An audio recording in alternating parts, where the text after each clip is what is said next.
اگر تو رمضان کے مہینے کے نتیجے میں ہمارے اندر یہ چیزیں پیدا ہوئی ہیں تو اللہ کا شکر ادا کرنا چاہیے، ایک دوسرے کو مبارکباد دینی چاہیے، اور اگر پیدا نہیں ہوئی تو پھر ہمیں فکر کرنی چاہیے کہ ہمارے اندر یہ چیزیں پیدا ہو. یہ زندگی چند روزہ ہے، یہی وقت ہے رائٹ ناؤ ہم جو ہیں وہ اپنے دل کو ٹٹولیں اور اس کو امپروو کرنے کی کوشش کریں، اللہ تعالیٰ کے ساتھ تعلق کو بڑھانے کی کوشش کریں.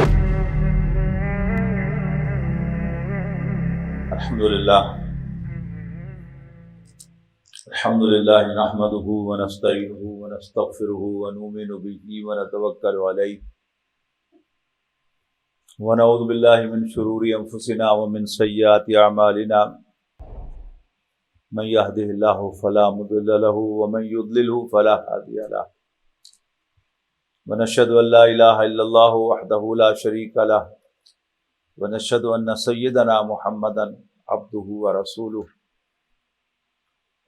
ارسلہ بالہدی ودین الحق لیظہرہ علی الدین کلہ وکفی باللہ شہیدا فصلی اللہ علیہ وسلم تسلیما کثیرا کثیرا.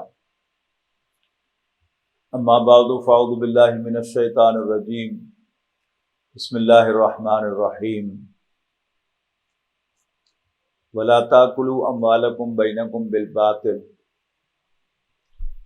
وتدلوا بها الى الحکام لتاکلوا فریقا من اموال الناس بالاثم وانتم تعلمون. محترم خواتین و حضرات، جیسا کہ آپ جانتے ہیں کہ اللہ تعالیٰ نے ہمیں رمضان کے بابرکت مہینے سے فائدہ اٹھانے کی سعادت بخشی ہے، اور ہم نے اس مہینے میں 2 اہم کام کیے ہیں جو عام دنوں میں ہم نہیں کرتے. 5 نمازیں ہم پورا سال پڑھتے ہیں اللہ کے فضل و کرم سے. قرآن مجید کی تلاوت بھی ہم عام حالات میں عام دنوں میں کرتے ہیں. اگرچہ اس مہینے میں ہم قرآن مجید کی تلاوت کا ایک خاص انتظام کرتے ہیں کہ ہم میں سے کوئی آگے کھڑا ہو جاتا ہے اور قرآن مجید ہمیں سناتا ہے، اور باقی پیچھے کھڑے ہو جاتے ہیں اور اس سے قرآن مجید سنتے ہیں نماز تراویح کے اندر. یہ بڑا منفرد پروگرام ہے. پھر ہم دن بھر روزہ رکھتے ہیں، فجر کی اذان سے لے کر مغرب کی اذان تک، یعنی سورج کے غروب ہونے تک ہم روزہ رکھتے ہیں، نہ کچھ کھاتے ہیں نہ پیتے ہیں، اور نہ ایون اپنی بیویوں کے ساتھ کوئی تعلق رکھتے ہیں. یہ خاص مہینہ ہے. اس میں یہ اللہ تعالیٰ نے ہمیں کیوں کیا؟ سورۃ البقرہ کے 23ویں رکوع میں ارشاد ہوا کہ یا ایھا الذین آمنوا کتب علیکم الصیام کما کتب علی الذین من قبلکم لعلکم تتقون. اے ایمان والو، تم پر روزہ رکھنا فرض کیا گیا ہے جیسے تم سے پہلوں کو فرض کیا گیا تھا، تاکہ تم متقی بن جاؤ، اللہ سے ڈرنے والے بن جاؤ. اب رمضان کا مہینہ ختم ہو گیا. اب مجھے اور آپ کو اپنا اپنا جائزہ لینا ہے کہ ہمارے دلوں میں خوف خدا پیدا ہوا کہ نہیں ہوا، اللہ تعالیٰ کا کوئی لحاظ دل میں آیا کہ نہیں آیا.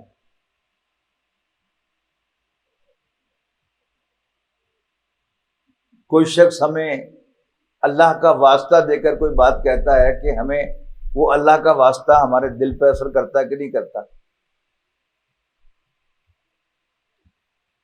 کوئی شخص ہمیں اللہ کا خوف دلاتا ہے، ہمیں اللہ کا ڈر آتا ہے کہ نہیں آتا. بہت سی چیزیں جو ہیں وہ اصطلاحات کے اندر گم ہو جاتی ہیں. اور انسان اس کی حقیقت سے ناآشنا بھی رہتا ہے اور دور بھی رہتا ہے۔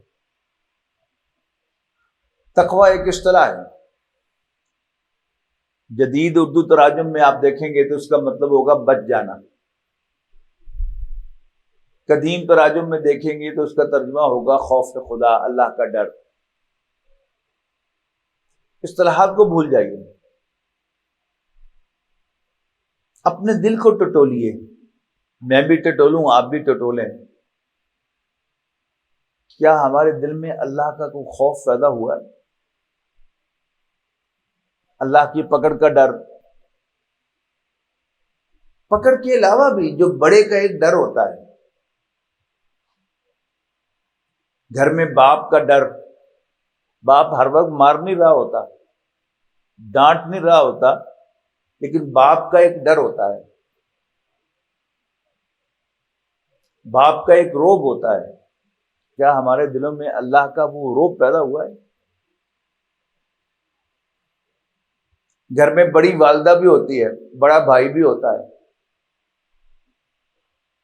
بڑے بھائی کا بھی ایک روب ہوتا ہے، والدہ کے بھی ایک روب ہوتا ہے، لیکن اصل روب جو ہے وہ باپ کا ہوتا ہے۔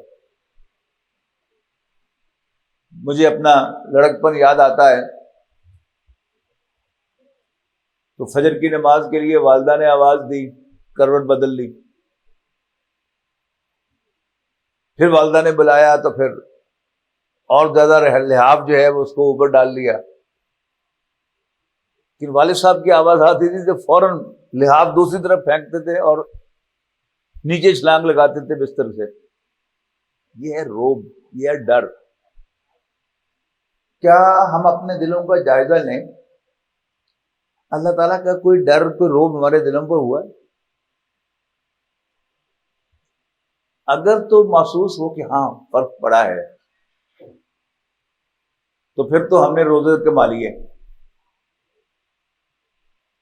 اور اگر کوئی فرق نہیں پڑا، اللہ تعالیٰ کا کوئی روب، اللہ تعالیٰ کا کوئی ڈر ہمارے دلوں میں پیدا نہیں ہوا، تو پھر تشویش کی بات ہے کہ کہیں ہم نے یہ رمضان ضائع تو نہیں کر دیا، ہم نے یہ روزے ضائع تو نہیں کر دیے۔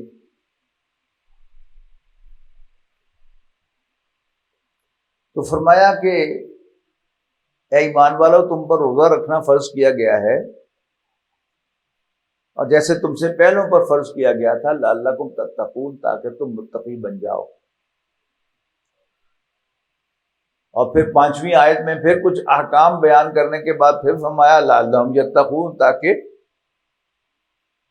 ایمان والے اللہ سے ڈرنے لگے، متقی بن جائیں۔ پھر اس کی جو آخری آیت ہے خاص طور پر وہ بڑی اہم ہے کہ وَلَا تَأْكُلُوا أَمْوَالَكُمْ بَيْنَكُمْ بِالْبَاطِلِ، باطل جو ہے یہ حق کا الٹ ہے، اور حق کے کئی استعمال ہم آتے ہیں، حقدار، حق سے حقیقت بنا ہے، ریئل، اور اس کا الٹ کیا ہوگا؟ In real.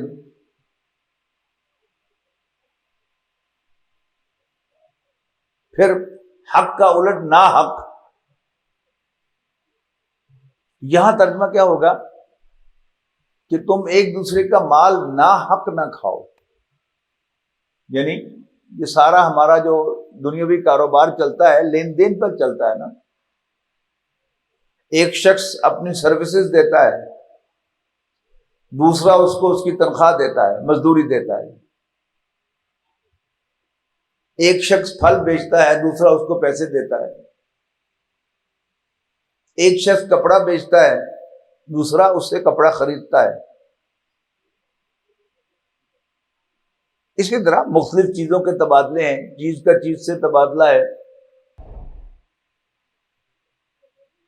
تو اس میں حق اور ناحق یہ بڑا بنیادی لفظ ہے۔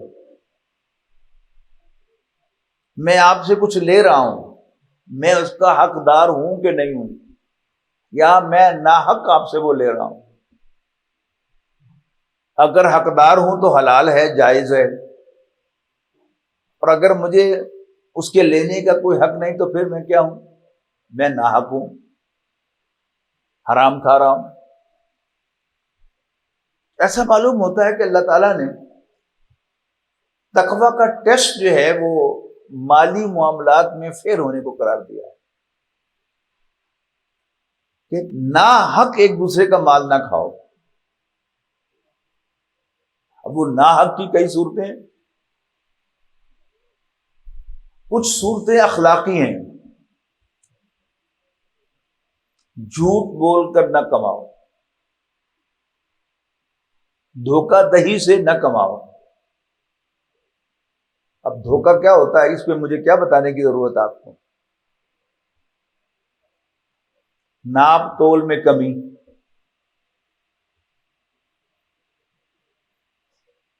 ملاوٹ،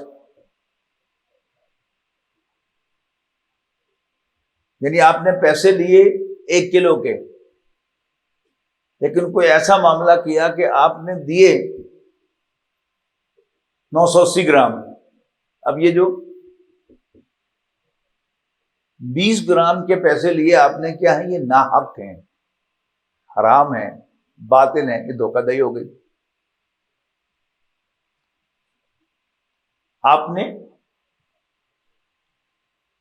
پھل بیچا اعلی کوالٹی کا، لیکن دیا 2 نمبر، ناحق. یعنی دھوکہ دہی کی جتنی بھی صورتیں ہیں کمانے کی، وہ کیا ہے، وہ ناحق ہیں. جھوٹ بول کر کمانا، یہ کہنا کہ یہ مال جو ہے وہ جاپانی ہے، ہو وہ پاکستانی،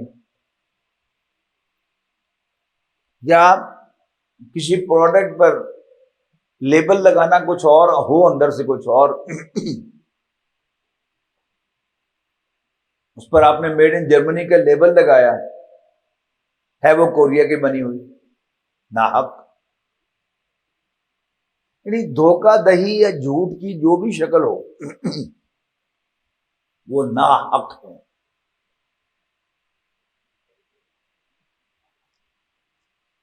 آپ نے تنخواہ لی 8 گھنٹے کی،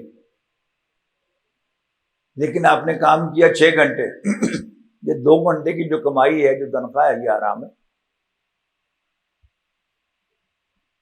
اور اب تو ایک اور بڑی عجیب شکل جو ہے وہ آ گئی اور بالکل کامن ہے. شاید کوئی بھی ملازم آدمی اس سے بچا ہوا نہیں ہوگا. بیٹھا دفتر میں ہے، لیکن فون پر یا سوشل میڈیا پر اپنا کوئی اور کام کر رہا ہے، یا اپنے دوستوں سے، اپنے گھر والوں سے باتیں کر رہا ہے. اس لیے کہ یہ وقت تو بیچ دیا تھا اس نے، جو تنخواہ اس کی لے رہا ہے تو یہ وقت اس کا نہیں ہے. یہ سب جو ہے یہ حرام ہے. تو ایک دوسرے کا مال لے رہے ہیں نا. امپلائی اپنا وقت بیچ رہا ہے اور امپلائر اس کو پے کر رہا ہے. پھر اسی کی شکل کیا ہے، اب ہر شخص کے پاس کمپیوٹر ہے، جاب کے اندر آفس میں بیٹھا ہے کمپیوٹر پر. اب وہ بظاہر کیا کام کر رہا ہے، اپنی جاب کا کام کر رہا ہے، لیکن اسی میں ساتھ ساتھ وہ چیٹنگ کر رہا ہے کسی دوست کے ساتھ، بیوی کے ساتھ، بچوں کے ساتھ. پھر وہ حرام کھا رہا ہے. تو جھوٹ اور ہیرا پھیری کی جتنی بھی شکلیں ہیں، ان سے کمایا ہوا مال جو ہے وہ حرام ہے، وہ ناحق ہے. پھر خاص طور پر یہاں پر ہائی لائٹ کیا گیا رشوت کو. فرمایا وَلَا تَأْكُلُوا أَمْوَالَكُمْ بَيْنَكُمْ بِالْبَاطِلِ، تم ایک دوسرے کا مال ناحق نہ کھاؤ. وَلَا تُدْلُوا بِهَا إِلَى الْحُكَّامِ، اور نہ ہی مال کو حاکموں تک پہنچاؤ. حاکموں سے مراد کیا ہے؟ حکومت کے اہلکار، حکام، گورنمنٹ کے لوگ. لِتَأْكُلُوا أَمْوَالَ النَّاسِ بِالْإِثْمِ، تاکہ تم لوگوں کا مال غلط طریقے سے، حرام طریقے سے، گناہ کے ساتھ کھاؤ۔ رشوت ہوتی کیا ہے؟ آپ کسی سرکاری اہلکار کو کچھ دیتے ہیں کیش کی شکل میں یا نقد کی شکل میں، کیش کی شکل میں یا جنس کی شکل میں، کوئی تحفے کے بہانے، کوئی کسی بہانے سے اس کے بچے کو عیدی دیتے ہیں، اس کے بچے کی شادی پر سلامی دیتے ہیں،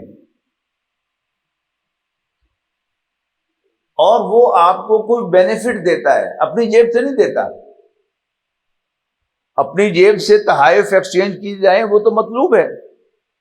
نبی اکرم صلی اللہ علیہ وسلم نے فرمایا کہ اس سے تمہارے درمیان محبت بڑھے گی۔ جب کسی سرکاری اہلکار کو کچھ پہنچایا جاتے ہیں پیسے کسی بھی ذریعے سے، کسی بھی شکل میں،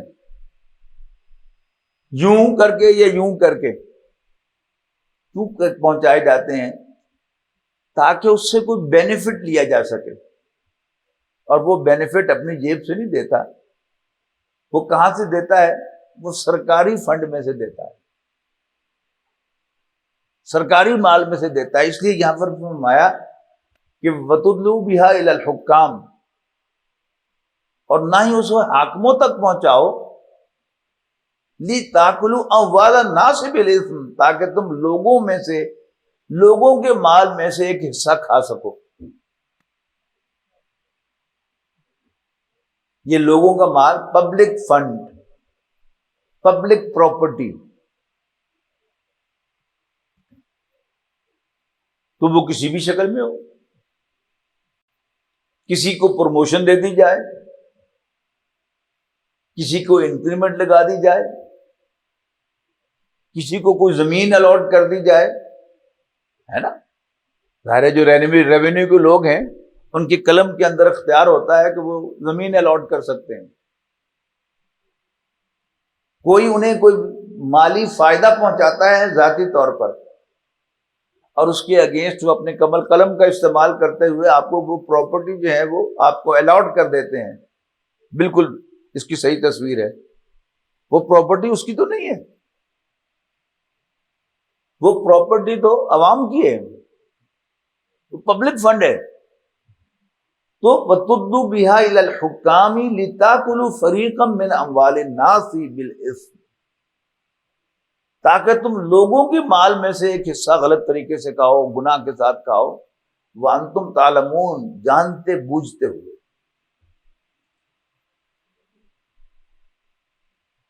اسی کی طرح کی ایک آیت سورہ نساء میں آئی ہے، اس میں کیا فرمایا؟ یا ایھا الذین آمنوا لا تاکلوا اموالکم بینکم بالباطل الا ان تکون تجارۃ عن تراض منکم، ایمان والو ایک دوسرے کا مال ناحق نہ کھاؤ، مگر یہ کہ وہ کوئی تجارت ہو، لین دین ہو، خرید و فروخت ہو، لوگوں کی باہمی رضامندی کے ساتھ، الا ان تکون تجارۃ عن تراض منکم، تمہاری باہمی رضامندی کے ساتھ۔ اس میں بھی زبردستی کی ٹرانزیکشن جو ہے وہ جائز نہیں ہے۔ عام طریقہ کیا ہے کہ جو رقم طے کی، جو ریٹ طے کیا، اب آخر میں جو ہے 5-10 روپے کم دیے،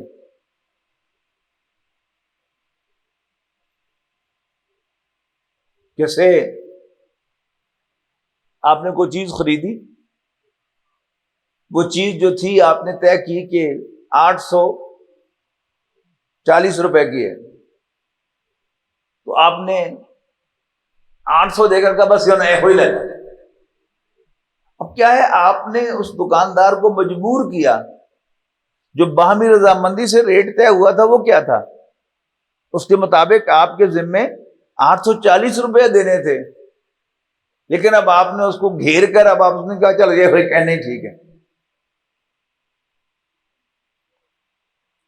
یہ سب چیزیں کیا ہیں؟ یہ اخلاق کی چیزیں ہیں، اس میں کوئی پڑھنے پڑھانے کی چیز نہیں ہے، نہ کسی مفتی سے فتویٰ لینے کی ضرورت ہے، نہ والدین سے پوچھنے کی ضرورت ہے، نہ اساتذہ سے پوچھنے کی ضرورت ہے. آپ اپنے دل سے پوچھیں، آپ کا ضمیر آپ کو بتائے گا کہ آپ زیادتی کر رہے ہیں. اسی طرح کوئی بیچارہ غریب پھل فروش ہے، پھل بیچ رہا ہے، رات کے 10 بج گئے ہیں. اب آپ جو ہیں اس کی مجبوری کا فائدہ اٹھاتے ہوئے اس کو آدھے ریٹ پر جو ہے مجبور کرتے ہیں کہ وہ آپ کو دے دے، اس لیے کہ آپ کو پتا ہے کہ یہ اگر رات گزر گئی تو صبح خراب ہو جائیں گے. اب وہ بھی مجبور ہے، آپ نے اس کی مجبوری کا فائدہ اٹھایا اور وہ جو ڈیو ریٹ تھا مال کا وہ آپ نے اس کو نہیں دیا، آپ نے اس پر زیادتی کی. اللہ تعالیٰ تو دیکھ رہا ہے نا. یہ سب وہ اخلاقی تعلیمات ہیں جن کے مطابق ہمارے لین دین جو ہیں وہ درست نہیں ہے. تو بڑی اصولی بات کہہ دی کہ لا ان تکون تجارتاً عن تراض منکم، تمہاری باہمی رضامندی کے ساتھ. اس پر شاہ ولی اللہ رحمۃ اللہ علیہ نے پورا ایک باب باندھا ہے کہ اس آیت کی منشا پوری نہیں ہو سکتی جب تک اسلامی ریاست میں لوگوں کی بنیادی ضروریات کا تحفظ نہ دیا جائے. وہی جو بات میں کر رہا ہوں کہ رات کو 10 بج گئے ہیں، اسی طرح کیا ہے کہ جہاں مزدور کھڑے ہوتے ہیں صبح کے وقت، جیسے یہ آپ کے یہ گھنٹہ گھر کے پاس جو ہے وہ مزدور کھڑے ہوتے ہیں. اب صبح انہیں لے کے آئیں گے تو وہ اپنی مناسب مزدوری جو ہے اس کا تقاضا کریں گے. اس کے بعد جب 10 بج جائیں گے، 11 بج جائیں گے، پھر بھی جن مزدوروں کو دہاڑی نہیں ملی وہ بیچارے منتظر ہوں گے کہ آپ کسی اور وجہ سے بھی گاڑی جو ہے وہ آہستہ کریں گے وہاں پر تو فوراً آ جائیں گے مزدور چاہیے. اکثر ہم لوگ کیا کرتے ہیں اس وقت اس کو ایکسپلائٹ کر کے ہم اس کے ساتھ ریٹ طے کرتے ہیں. بظاہر وہ رضامند ہو گیا، لیکن ہمیں بھی پتا ہوتا ہے کہ جو کام میں اس کو کروانے چلا ہوں یہ 2000 روپے کا کام ہے، لیکن میں کہتا ہوں 1000 روپے لے لیں، اس لیے کہ وہ مجبور ہوتا ہے نا کہ اگر یہ 1000 بھی میں چھوڑ دوں گا تو میں شام کو بچوں کے لیے کیا لے کے جاؤں گا، آج میں شام کو ان کو کیا کھلاؤں گا. لہذا ہم ان کی مجبوری کا فائدہ اٹھا کر آدھے ریٹ پر ان سے کام کرواتے ہیں. ٹھیک ہے، بظاہر وہ رضامند ہو گیا، لیکن اللہ تعالیٰ دیکھ رہا ہے نا کہ ہم نے اس کی مجبوری سے فائدہ اٹھایا ہے. اسی طرح ہمارے دین کی روح سے لوگوں کی جو کمزوریاں ہیں ان سے فائدہ اٹھا کر کمانا بھی حرام ہے. مثلا بے حیائی یہ انسان کی کمزوری ہے. آپ بے حیائی کا اڈا کھول دیں اور کہیں میں کون سا کسی کو مجبور کر رہا ہوں کہ آ کر یہاں بے حیائی کرے. آپ کوئی سینما گھر کھول دیتے ہیں فوش فلمیں چلانے کے لیے، پھر کہتے ہیں کہ میں نے کون سا کسی کو مجبور کیا ہے. پھر اب کیا ہے؟ پورنوگرافی کوئی مجبور تو نہیں کر رہا، نہ مجھے نہ آپ کو، کہ آپ جو ہے وہ پورنوگرافک سائٹس کھولیں اور ان کو دیکھیں. لیکن بہرحال انسان کی یہ کمزوری ہے اور اس کمزوری کا فائدہ اٹھا کر میں نے ایک دکان لگائی. دکانیں ہیں نا یہ ساری ویب سائٹ جو ہیں دکانیں ہیں، اور انسان اپنی کمزوری کے تحت ان کو وزٹ کرتا ہے اور پھر اس کی بنیاد پر وہ کمائی کرتے ہیں. تو یہ رشوت ہو، ہیرا پھیری ہو، جھوٹ بولنا ہو، کمزوری سے کسی کی مجبوری سے فائدہ اٹھانا ہو، کمزوری سے فائدہ اٹھانا ہو، ان سب چیزوں کی اسلام میں کوئی گنجائش نہیں ہے. اس کے علاوہ یہ تو اخلاقی چیزیں ہیں، وہی کے بغیر بھی یہ انسان پر حیا ہے. انسان اپنے دل سے فتویٰ لیتا رہے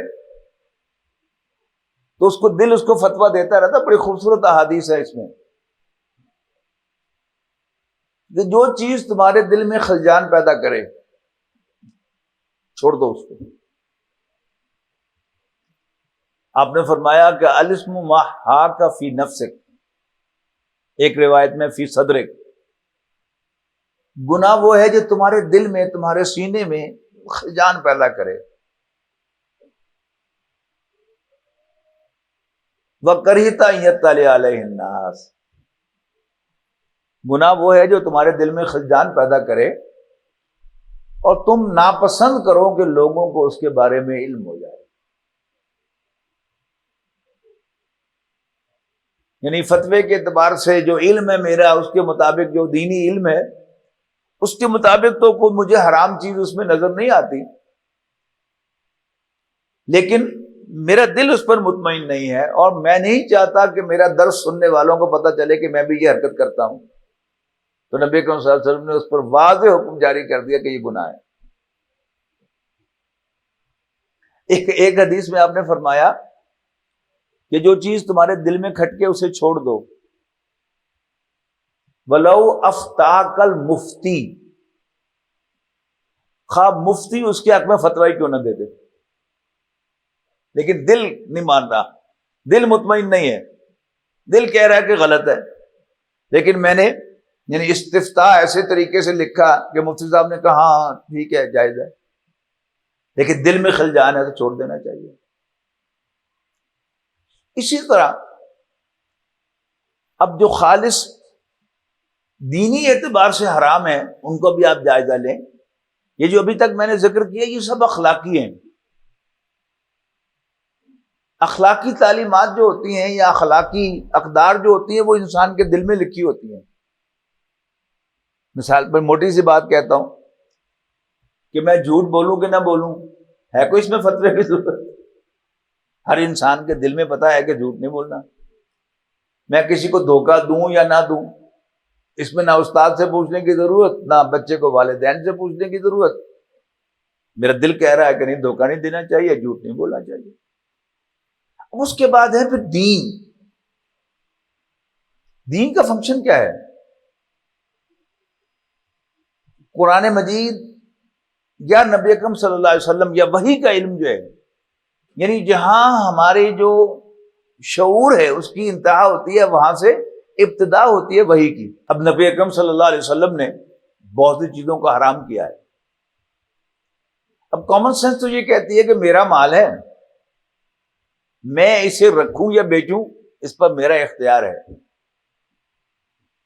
لیکن نبی اکرم صلی اللہ علیہ وسلم خاص طور پر اجناس کے ذخیرے کو اس قدر کنڈیم کرتے ہیں جس کو کوئی انتہا ہی نہیں. آپ نے فرمایا من احتکر الطعام 40 یوما یا 40 لیلا فقط بری من اللہ و بری اللہ منہ، کہ جس نے 40 روز تک اجناس کا ذخیرہ کیا، احتکار کیا، من احتکر الطعام، جس نے 40 روز تک کھانے پینے کی چیزوں کا ذخیرہ کیا. کیوں کرتا ہے انسان ذخیرہ؟ آپ خوب جانتے ہیں. اب اصولی طور پر چیز میری ہے، میں بیچوں یا نہ بیچوں، لیکن نبی کے سر سے پابندی لگا رہے ہیں کہ کھانے پینے کی چیزوں کو روک کے رکھنا، ذخیرہ کر کے رکھنا. اگر 40 دن گزر گئے اس حال میں تو اللہ تعالیٰ اس سے لا تعلق ہو گیا، وہ اللہ سے لا تعلق ہو گیا، یعنی اس کا اسلام بھی ایٹ سٹیک آ گیا. پھر بعض ایسی احادیث ہیں، چھوٹی چھوٹی احادیث ہیں، لیکن اگر ہم آنکھیں کھول کر دیکھیں what are we doing، ہم کر کے رہے ہیں، تو معلوم ہوگا کہ واہ واہ واہ، نبی اکرم صلی اللہ علیہ وسلم سے بڑا اکانومسٹ تو کوئی پیدا ہی نہیں ہوا. ایک چھوٹی سی حدیث ہے کہ لا تبع ما لیس عندک، جو مال تیرے پاس نہیں ہے اس کو مت بیچ. اب بظاہر کیا معلوم ہوتا ہے؟ ایک عام آدمی جو کاروبار سے متعلق نہیں ہے، ملازم آدمی ہے، وہ سمجھے گا کہ یہ کیا مطلب ہوا اس کا، جو چیز تمہارے پاس ہے نہیں ہے مت بیچ. اب اس کی آپ اطلاق کریں گے کہ کہاں کہاں اس کا اطلاق ہو رہا ہے. میں نے ایک چیز خریدی، اپنے نام کروا لی، لیکن پڑی اسی پہلے مالک کے پاس ہے، لیکن میرے کھاتے میں ہے. آگے میں نے اس کو سودا کر دیا، پھر اس نے آگے پھر سودا کر دیا، وہ چیز وہیں کی پڑی وہیں پڑی ہے. تو اب اگر 4 درمیان میں آدمی خرید لیں گے، وہ 4 کے 4 نفع کمائیں گے نا. اب کی اس کی قیمت یہاں سے وہاں پہنچ گئی. تو جب وہ کنزیومر کے پاس آئے گی، جو صارف ہے اس کے پاس آئے گی، تو اس کی قیمت کئی گنا بڑھ چکی ہوگی. لہذا لازم کیا ہے کہ جو چیز خریدی ہے اس کو اپنی کسٹڈی میں لو، وہ وہاں سے وہاں ٹرانسپورٹ ہو، پھر میرے پاس ہے، میری کسٹڈی میں ہے، پھر میں بیچوں تو پھر جائز ہے. اور یہی تماشا پھر بڑے لارج سکیل پر ہوتا ہے. ایک چیز امپورٹ ہوتی ہے جاپان سے، پیپرز ہو گئے، پھر میں نے اس بات کو چھوڑے نا، بینک کو انوالو کیا، وہ پیمنٹ بھی بینک نے کی، ایل سی کھلوائی، لیکن بہرحال چلیے اب پیپر میرے پاس ہیں اس کے. اور کاروباری لوگ جانتے ہیں کہ وہ پیپر کتنی دفعہ بکتے ہیں.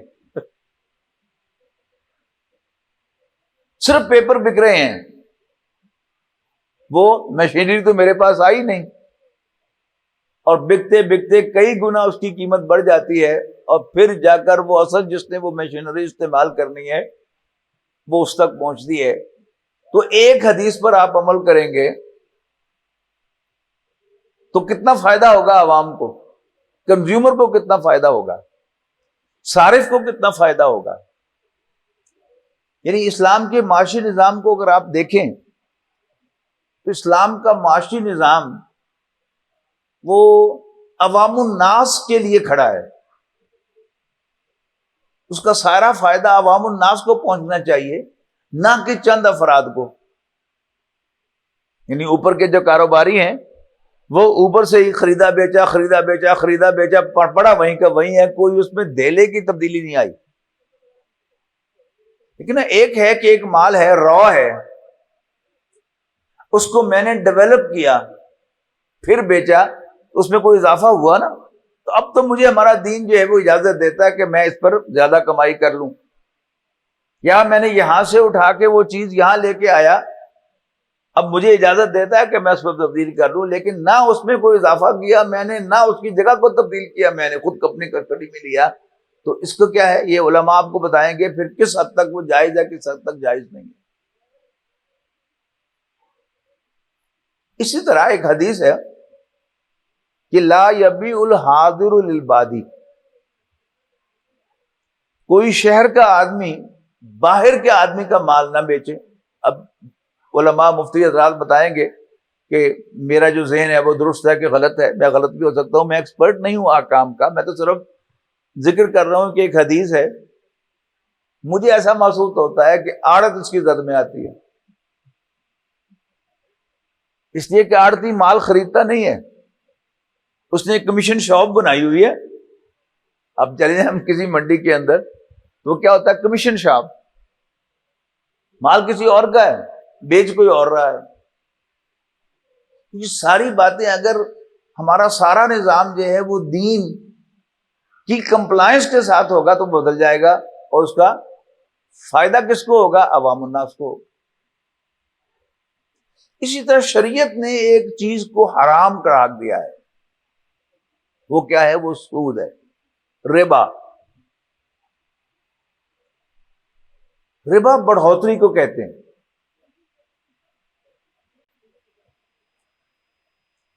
ربون بلندی کو کہتے ہیں. تو ربا کیا ہے، بڑھوتری، گروتھ. مراد اس سے کیا ہے، کوئی مال صرف مال کی حیثیت سے گرو کرنا شروع کر دے. ایک کیا ہے کہ آپ کے پاس مال ہے، آپ نے کوئی چیز خریدی، پھر کسی اور نے خریدی، یا آپ نے اس کو اور زیادہ ڈیولپ کیا. اب اس میں جو آپ کی کمائی ہے وہ آپ کے لیے کیا ہے، حلال ہے. لیکن اگر آپ صرف سرمایہ کو گروتھ کا ذریعہ بنا لیں تو یہ دین میں پسندیدہ نہیں ہے.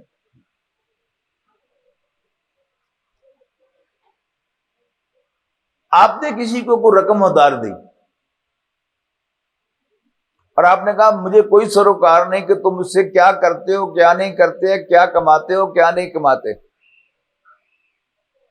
میرا یہ اصل زر بھی مجھے ملنا چاہیے اور مجھے اس پر فکس منافع بھی ملنا چاہیے، یہ کیا ہے؟ یہ سود ہے۔ سمجھ میں بات؟ اچھا، اب اس کی کوئی بھی شکل آپ اختیار کر لیں تو آپ کو اس میں ایکسپلائٹیشن ہی ایکسپلائٹیشن نظر آئے گی اور کچھ نظر نہیں آئے گا۔ مثلا اس کی جو دنیا میں آج ایک آرگنائزڈ شکل رائج ہے وہ کیا ہے؟ بینکاری کا نظام ہے۔ یہ بینکاری کا نظام کیا ہے کہ جس کا پیسہ ہے اس کو بھی کہتا ہے کہ میں تمہیں 10% دوں گا، اور جس کو وہ قرض دیتا ہے اس کو بھی کہتا ہے میں تم سے 25% لوں گا اور اصل در بھی واپس لوں گا۔ تو سیدھی سیدھی یہ سود کی ڈیفینیشن میں آ گیا۔ اب اس کے اندر جو کمپلیکیشن ہے وہ دیکھیے گا، پھر یہ نظام کتنا خطرناک ہے، اس لیے کہ قرآن مجید میں بڑے منفرد طریقے سے سود کو کنڈیم کیا گیا ہے۔ فرمایا کہ اگر تم سود لینے سے باز نہیں آتے، سودی کاروبار سے باز نہیں آتے، تو قرآن مجید میں فرمایا سورہ بقرہ میں فَاذَنُوا بِحَرْبٍ مِّنَ اللَّهِ وَرَسُولِهِ، تو پھر تم اللہ اور اس کے رسول سے لڑنے کے لیے تیار ہو جاؤ۔ اللہ اور اس کے رسول کا تمہارے خلاف اعلان جنگ ہے۔ بڑی سخت بات ہے، بہت سخت بات ہے، کسی اور کے لیے یہ نہیں کہا۔ پھر نبی اکرم صلی اللہ علیہ وسلم نے بھی اس کے لیے بڑے انوکھے انداز میں کنڈیمنیشن کی ہے کہ آپ نے فرمایا کہ سود کے گناہ کے 70 حصے ہیں، الربا 70 جزءا، سود کے گناہ کے 70 حصے ہیں، ایسرها ان ينكح الرجل امہ، ان میں سے ہلکا ترین بھی ایسے سمجھو کہ کوئی شخص اپنی ماں کے ساتھ نکاح کر لے۔ میں اس کو کہتا ہوں اس کو اور ہلکا کر لیں، پھر سمجھ میں آ جائے گا۔ ماں کی بجائے بہن کو لیجئے، کوئی نوجوان ہے، اس کے والدین فوت ہو چکے ہیں، اس کی ایک جوان بہن بھی ہے، وہ بھی اسی کے اس کے اندر ہے، کسٹڈی کے اندر ہے، اسی کی سپرویژن میں ہے، تو وہ اپنے لیے بھی رشتہ ڈھونڈ رہا ہے، اپنی بہن کے لیے بھی رشتہ ڈھونڈ رہا ہے۔ بہت سی پرپوزلز آتی ہیں، کئی رشتے آتے ہیں، کوئی اس کو پسند نہیں آتا ہے، کسی کو یہ پسند نہیں آتے۔ تو یہ مسلمان نوجوان یہ کیوں نہیں سوچتا، غور کیجیے کہ میرے الفاظ پر، کہ کیوں نہ ہم آپس میں نکاح کر لیں، بلکہ کوئی اسے کہہ دے کہ تم آپس میں نکاح کرو، گھر پہ آ جائے گا، اسے گولی مار دے گا انہوں۔ کیوں نہیں کرتا؟ حالانکہ کیا فرق ہے بیوی میں اور بہن میں؟ کو فرق ہے، عمر بھی سیم ہے، اعضاء بھی سیم ہے، اور شادی اولاد کے لیے کی جاتی ہے۔ اگر بہن بھائی شادی کر لیں گے تو کیا اولاد نہیں ہوگی؟ پھر شادی کے لیے سمجھا جاتا ہے کہ ایک دوسرے کو انڈرسٹینڈ کرنا ضروری ہے، تو ان دونوں سے زیادہ ایک دوسرے کو کون انڈرسٹینڈ کرتا ہوگا؟ 25 سال انہوں نے اکٹھے گزارے ہیں، عادات سے واقف ہیں۔ لیکن ایک مسلمان کیوں اپنی بہن سے شادی نہیں کرتا؟ وہ جانتا ہے کہ یہ حرام ہے، نہیں کرتا۔ اللہ تعالیٰ نے اعلان کر دیا حرمت علیکم امہاتکم وبناتکم واخواتکم وعماتکم وخالاتکم الی آخر الآیہ، حرام کر دی گئی ہیں تم پر تمہاری مائیں، تمہاری بیٹیاں، تمہاری بہنیں، تمہاری پھوپھیاں، تمہاری خالائیں، بھتیجیاں، بھانجیاں وغیرہ وغیرہ، آخر تک وہ چوتھے پارے کی آیتیں چلی جاتی ہے، بلکہ 5ویں پارے میں بھی انٹر ہو جاتی ہے۔ نہیں کرتا۔ لیکن جب ہم آتے ہیں کاروباری معاملات میں، مالی معاملات میں، تو پھر ہم کوشچن کرتے ہیں کہ دیکھیے جی، ایک شخص کے پاس 2.5 کروڑ روپیہ ہے، وہ ایک مکان بنا کر کرائے پہ دے دیتا ہے، اور دوسرا جو ہے وہ 2.5 کروڑ روپیہ بینک میں رکھ دیتا ہے، جو مکان بنانے والا اس سے کرایہ کھاتا ہے ہر مہینے، اور جو بینک میں رکھتا ہے اس سے وہ پروفٹ لیتا ہے ہر مہینے، فرق کیا ہے؟ یہ حرام کیوں ہے، وہ حلال کیوں ہے؟ یہ کوئی نئی بات نہیں ہے، قرآن مجید نے باقاعدہ اس کو کوٹ کیا ہے کہ یقولون، کہتے ہیں انما البیع مثل الربا، کہ کاروبار بھی تو سود جیسا ہی ہے، ملتا جلتا ہی ہے۔ جواب کیا دیا گیا؟ جواب میں کوئی فرق نہیں بتایا گیا کہ اس کا یہ فرق ہے، اس کا یہ فرق ہے۔ مجھے میں نے کہا نا کہ اگر ایک چیز اپنی ذات میں بڑھوتری کا ذریعہ بن جائے، جب آپ نے اس کی جنس بدل دی، اب وہ پیسہ نہیں ہے، اب ایک چیز ہے جس کی ڈیپریسیشن بھی ہو رہی ہے، اس پر کرایہ وصول کیا جا رہا ہے، لیکن اللہ تعالیٰ نے وہ جواب نہیں دیا۔ جواب کیا دیا ہے؟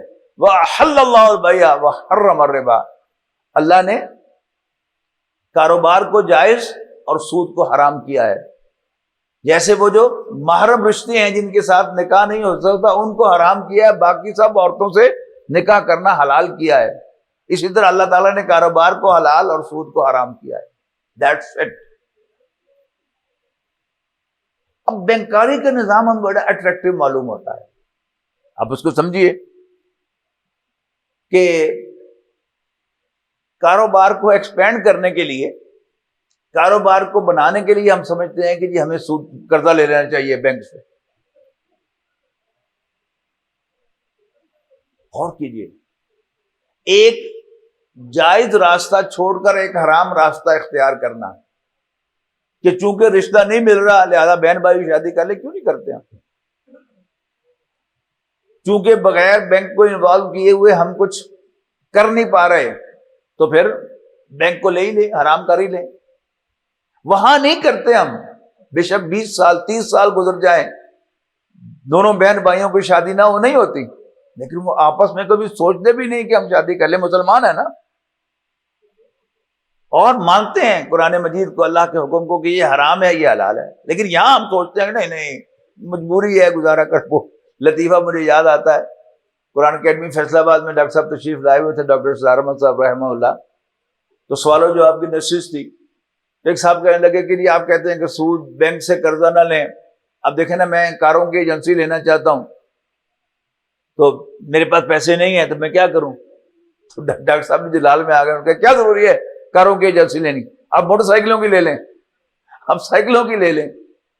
اب یہ جو اپنے ذہن میں ہم نے بنایا کہ نہیں میں نے اسی لیول پر کاروبار کرنا ہے، کاروں کی ایجنسی رکھنی ہے، سائیکلوں کی نہیں رکھ لی، حالانکہ سائیکلوں کی ایجنسی کے پیسے تو ہیں میرے پاس۔ اب اس بینکاری کے نظام کو ذرا آپ دیکھیے کہ یہ نظام ہے کیا۔ ہمارے بزرگ ساتھی ہوا کرتے تھے تنظیم اسلامی کے، چودھری رحمت اللہ بٹر صاحب مرحوم مغفور، ان کے بیٹے کا ایک دن مجھے فون آیا کہ انکل کل آپ فیصل آباد میں ہیں؟ میں نے کہا میرے 2 دوست آ رہے ہیں آپ سے ملنا چاہتے ہیں۔ آئے تو کہتے ہیں اسلامک فائنینسنگ کے بارے میں کچھ بتائیں۔ میں نے کہا بھائی میں اس فیلڈ کا ایکسپرٹ نہیں ہوں، لیکن ان کی گفتگو سے اللہ نے مجھے پھر ایک کلو دیا بڑا اچھا کہ اسلام یہ فائنینسنگ جو ہے یہ ہوتی کیا ہے، کہ میں اس کا پیسہ کیسے برت سکتا ہوں، میں اس کا پیسہ کیسے برت سکتا ہوں، یہ ہے فائنینسنگ۔ اور بینک کیا ہے؟ یہ فیسیلیٹیٹر ہے۔ کبھی آپ نے غور کیا کہ بینک کو سرمایہ کون فراہم کرتا ہے؟ غریب آدمی، ملازم آدمی، یہی کرتے ہیں نا، یا مڈل کلاس کا آدمی۔ کوئی امیر آدمی بینک میں پیسہ نہیں رکھتا، اور یہ جو تینوں ہیں مڈل کلاس کا آدمی، غریب آدمی یا ملازم آدمی، انہیں پیسے کی ضرورت پڑ جائے اسی بینک سے جس میں انہوں نے پیسہ رکھوایا ہوا ہے، بینک ان کو قرضہ نہیں دے گا۔ کس کو قرضہ دے گا؟ جو پہلے ہی 4 ملوں کا مالک ہے اس کو 4 اور لگانے کے لیے پیسے دے گا۔ پھر جس کے پیسے ہیں اس کو دھوکہ دے گا بینک کہ سال کے بعد ہم تمہیں 100 کے بدلے 110 دیں گے، لیکن 110 لے کر اگر وہ بازار جائے تو اس کو ملے گا کیا؟ 90 کی ویلیو ہوگی اس کی. یعنی یہ کاروباری نظام جو ہے، یہ بینکاری کا سسٹم جو ہے، جس کا پیسہ ہوتا ہے اس کو ڈی ویلیو کرتا ہے، اس کی وقت کو کم کرتا ہے، اور جو اس سے ایسٹ بناتا ہے، اثاثے بناتا ہے، اس کی وقت کو بڑھاتا ہے. یعنی پیسہ بھی اسی کا، ڈی ویلیو بھی اسی کا پیسہ کیا جائے گا، اور اس کو اگر اس میں سے قرض لینے کی ضرورت پڑ جائے تو اس کو نہیں ہوگا. اور پھر کیسے کیسے دن بدن شکنجہ جو ہے بینک کے، حکومت کے ذریعے سے سخت کیے جا رہے ہیں. اب کسی رجسٹرڈ ادارے کو اپنے ایمپلائیز کو، اپنے ملازمین کو کیش میں تنخواہ دینے کی اجازت نہیں ہے. آڈیٹر جو ہیں وہ آپ کو اجازت نہیں دیتے، وہ کہتے ہیں نہیں بھائی چیک تنخواہ دیں. کیا مطلب اس کا؟ کہ اب ایک شخص کی تنخواہ 25,000 روپیہ ہے، تو مہینے کے شروع میں 25 کے 25 بینک میں چلے گئے، اور پہلے ہفتے کے اندر وہ 10,000 روپیہ نکلوائے گا اپنے جو یکم کے اخراجات کہلاتے ہیں، شروع مہینے کے اخراجات کہلاتے ہیں، ان کو پورا کرنے کے لیے. پھر دوسرے ہفتے میں 5,000 اور نکلوائے گا، اور اس کی کوشش یہ ہوگی کہ یہ سارے کے سارے جو ہیں 25 کے 25 خرچ نہ ہو جائیں. ابھی میں نے ایک پلاٹ بھی خریدنا ہے، وہ فلانا کام بھی میں نے کرنا ہے. اس کی کوشش ہوگی کہ کم سے کم 2,000 روپیہ، پریفریبلی 5,000 روپیہ میں بینک میں ہی رکھوں. اور کس کے لیے رکھوں؟ یعنی جب اس کے پاس اتنے پیسے جمع ہو جائیں گے، جو اس کے خیال میں تھا کہ میں پلاٹ خریدوں گا، لیکن جب وہ پلاٹ کی قیمتیں پتہ کرے گا، شوق ہو جائے گا اس کو، ہوئی میں تو اس جگہ کے پاس سے بھی نہیں گزر سکتا ان پیسوں کے ساتھ. تو یہ سارا بینکاری کا نظام ہے. تو اللہ اور اس کے رسول نے جن چیزوں کو حرام کیا ہے، ایسے ہی نہیں ہے، بڑی گہرائی ہے ان کے اندر. جیسا کہ میں نے عرض کیا کہ عوام الناس کو، کنزیومرز کو سیکیورٹی فراہم کرتا ہے اسلام کا معاشی نظام. تو ہم نے روزے رکھے، ہم نے تراویح پڑھی، قرآن مجید سنا یا سنایا، جس کو اللہ نے توفیق دی اس نے ترجمے کے ساتھ سنا، قرآن مجید کی تفسیر پڑھی. اب ذرا اپنا جائزہ لے لیں، میں بھی لے لوں، آپ بھی لے لیں. مالی معاملات میں ہم فیر ہوئے ہیں کہ نہیں ہوئے؟ ہم سمجھتے ہیں کہ رمضان المبارک میں اللہ تعالیٰ کے ساتھ ایک تعلق قائم ہوتا ہے، دعا قبول ہوتی ہے. تو نبی اکرم صلی اللہ علیہ وسلم کا وہ فرمان بھی سن لیجئے. آپ نقشہ کھینچتے ہیں کہ ایک شخص دور دراز سے آتا ہے، اس کے کپڑے جو ہیں وہ گرد آلود ہیں، بال جو ہیں وہ گرد سے ہٹے ہوئے ہیں، یعنی دور دراز سے آیا ہے، حرم میں حاضر ہوا ہے، اور ہاتھ پھیلا کر وہ دعا کر رہا ہے، یا رب یا رب. آپ فرماتے ہیں انا یستجاب لہ، اس کی دعا بھلا کیسے قبول ہوگی؟ وَمَطْعَمُهُ حَرَامٌ، جبکہ جو کچھ اس نے کھایا ہے وہ حرام ہے. وَمَشْرَبُهُ حَرَامٌ، جو کچھ پیا ہے وہ حرام ہے. وَمَلْبَسُهُ حَرَامٌ، اور جو کچھ اس نے پہن رکھا ہے وہ حرام ہے.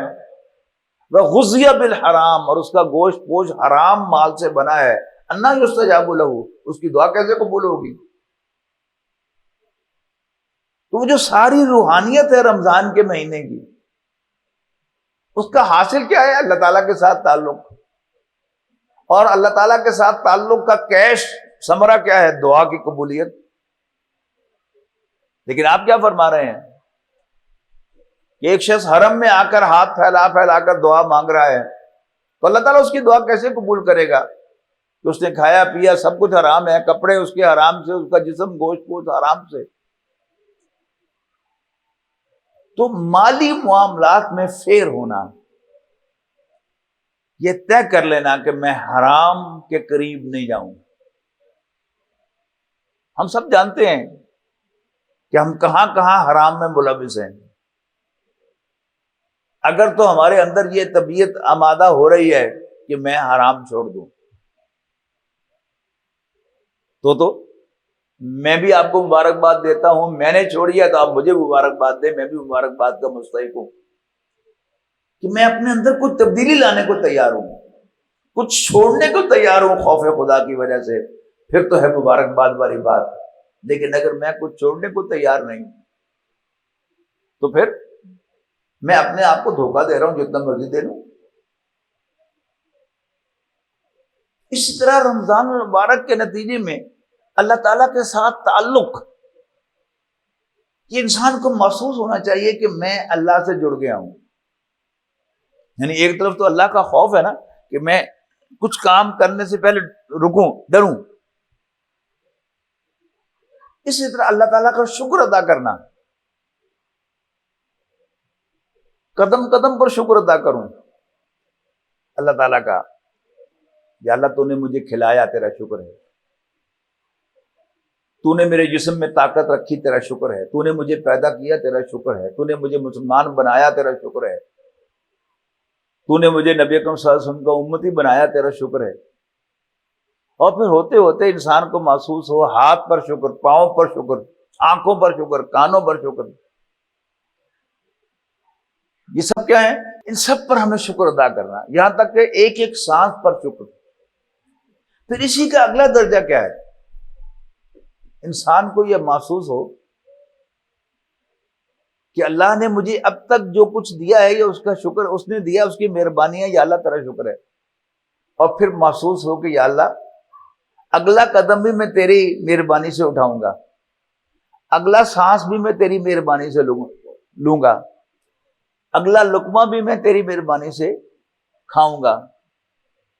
انسان کو اللہ تعالیٰ کے ساتھ ایک ذاتی تعلق، چلتے پھرتے اٹھتے بیٹھتے، اس میں عربی زبان ضروری نہیں ہے،